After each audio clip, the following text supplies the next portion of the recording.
Ang grabeng scouring ay problemang parang di matinag-tinag na pader. May mga nakasanayan ng solusyon at may bagong Bacterin.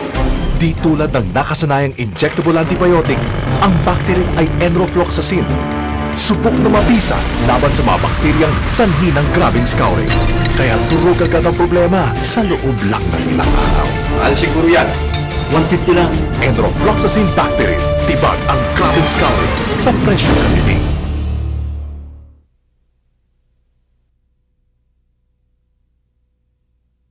Ang grabeng scouring ay problemang parang di matinag-tinag na pader. May mga nakasanayan ng solusyon at may bagong Bacterin. Di tulad ng nakasanayang injectable antibiotic, ang Bacterin ay enrofloxacin. Subok na mabisa laban sa mga bakteryang sanhi ng grabeng scouring. Kaya durog agad ang problema sa loob lang ng ilang araw. Mahal siguro yan. 150 lang. Enrofloxacin Bacterin. Tibag ang grabeng scouring sa presyo kaniting.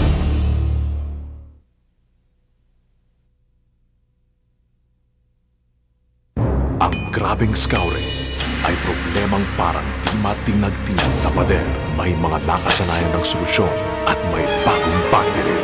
Di tulad ng nakasanayang injectable antibiotic, ang Bacterin ay enrofloxacin. Subok na mabisa laban sa mga bakteryang sanhi ng grabeng scouring. Kaya durog agad ang problema sa loob lang ng ilang araw. Mahal siguro yan. 150 lang. Enrofloxacin Bacterin. Tibag ang grabeng scouring sa presyo kaniting.